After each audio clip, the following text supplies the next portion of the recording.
Now then, for decades, he was the face of ITV Sport, whilst having a strong connection to the Northwest through his work for Granada Television.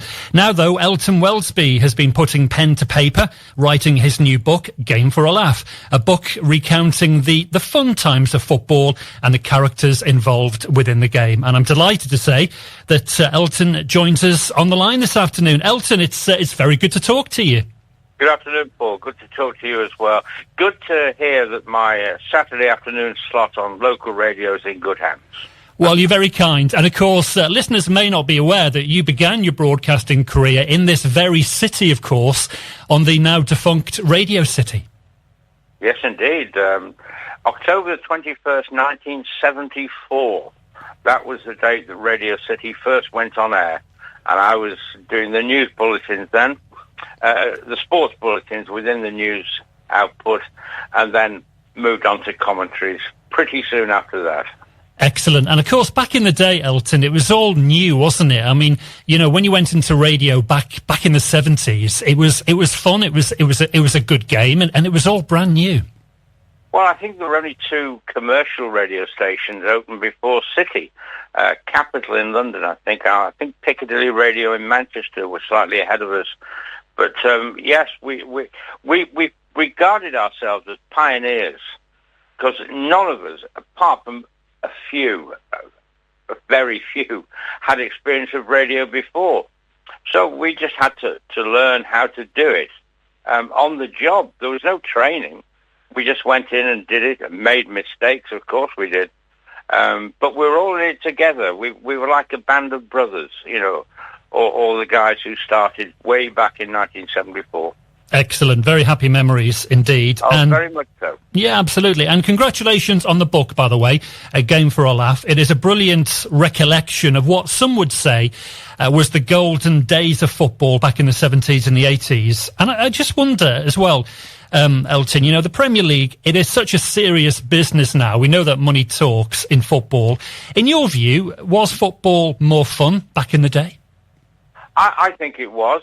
Naturally, I'm biased, but I genuinely believe it was. I mean, for a start off, we didn't have to put up with VAR, but also money wasn't the be-all and end-all. It was more success for the club and for its fans. They were the most important things back then. That seems to have gone by the way now. Absolutely. And, of course, you know, when you started back at Radio City in 1974... you were, obviously you've been a lifelong Evertonian, but you were also reporting on the Liverpool games, weren't you? And for a Blue, you became known as the voice of Anfield. That's right. For 3.5 years, that's exactly what I was referred to as. Because I commentated on Liverpool's games under Bob Paisley, which is a hugely successful time at home and abroad. And I commentated on their games, you know, at Anfield, away from home in the First Division, and also in Europe. So yeah, I was. If people wanted to know what was going on regarding Liverpool, they'd listen to me basically. And I believe it was during that time as well that you were invited, if you like, into the inner sanctum of Anfield. And as you say, you know, you were in the trust of Bill Shankly and also Bob Paisley. And I believe you had access to the players and the managers at that time that possibly reporters today just wouldn't get. No chance. No chance that what I experienced back in 74 through till the beginning of 78. Bob Paisley, he once said to me, "So, how are you getting the game?" You know, and I said, "Well, I'll be driving there. You know, it's an away game. Let's say wherever it happened to be. Middlesbrough, I remember the first game of the 77-78 season with Liverpool as European champions. Was one game I went on the team coach. I was invited up to go on the team coach. They absolutely unheard of nowadays."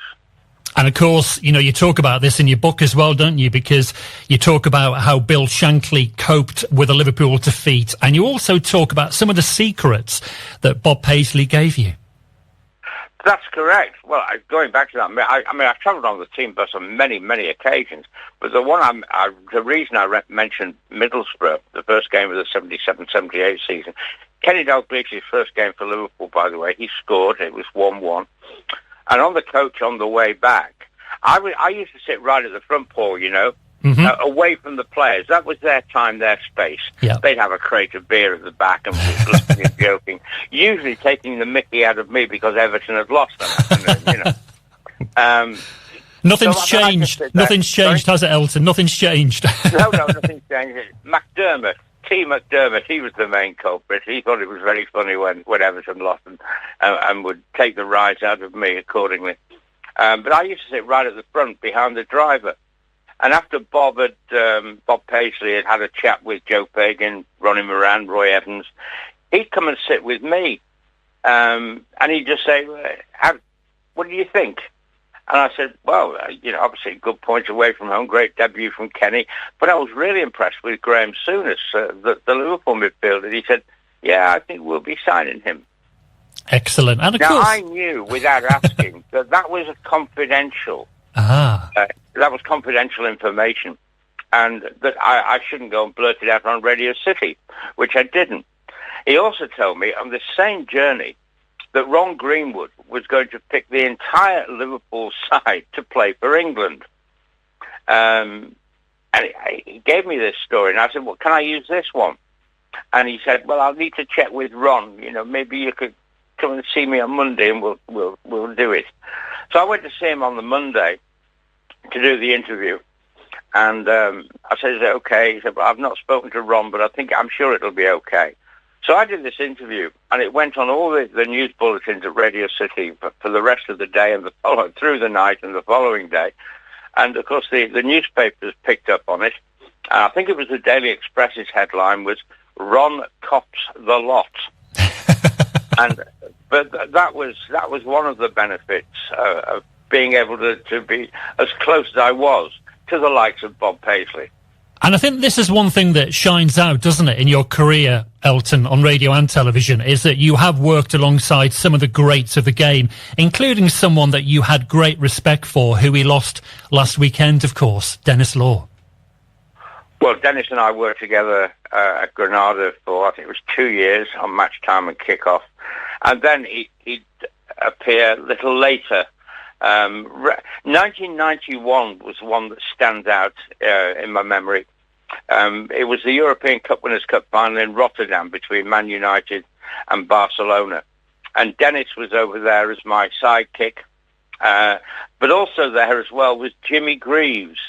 Now, Jimmy Greaves was sat to my right and Denis Law was sat to my left. And I kind of had to pinch myself and say, crikey, these are the two greatest goal scorers of my youth, and I'm working with them now. It was a wonderful moment. Absolutely, and you know, memories that you're going to cherish for life. And I think when we look back at your career, you talk about Liverpool and Everton, but of course it was much more than that. You worked for World Cup tournaments for ITV. The Olympics. I know you covered other sports as well. When you look back at your career, which spans decades, let's be honest with you, what are the standout highlights? I think I can't surpass the 3.5 years I spent at Radio City, believe it or not, because of what I told you a few minutes ago, that we were a band of brothers. We were pioneers in radio, in commercial radio, that is. And we learned on the job, and it was just a fantastic 3.5 years before I went to Granada. After that, I would have to say the two tournaments that I did that really stand out were the European Championships in 1988. That was for fun purposes because we really embraced the culture of Germany and thoroughly enjoyed that tournament, which was won by Holland. And also the Euros in 92, because I established during that, the 4 weeks we were there covering the games, established a wonderful rapport and friendship with Jack Charlton, who remained up until, his sad passing. We remained great friends. It's good to hear. And do you know what, Elton? It would be lovely to get you into the studio on a Saturday afternoon and we can talk about these stories at more leisure because there are so many stories to tell and it's good to get a flavour of those from you today. With pleasure, yeah. Absolutely. Now, clearly, as an Evertonian, we know that there's going to be an emotional goodbye to Goodison Park coming up at the end of the season. I believe that's a ground that you've been frequenting since around about 1962, I believe. You're giving my age away here. Yes, I was 11. I was 11 years of age when I made my debut at Goodison Park as a fan, and Everton were playing. We tried to get it. We'd moved to Liverpool with my dad, who was in the bank, and we used to watch Macclesfield in the Cheshire League, as it was at the time. And so he said, right, we're going to go watch football this Saturday, just to make me feel more at home in my new surroundings in Liverpool. And we tried to get into Anfield. Now, Macclesfield used to turn up, pay at the turnstiles, and go and stand and watch the game. So we figured, oh, well, it'll be the same, at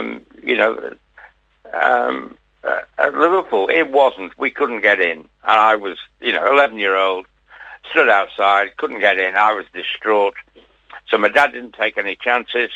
And through a Liverpool director, funnily enough, who was a customer of my dad's, a guy called Sidney Moss, we got tickets for Everton against Cardiff City, April 1962.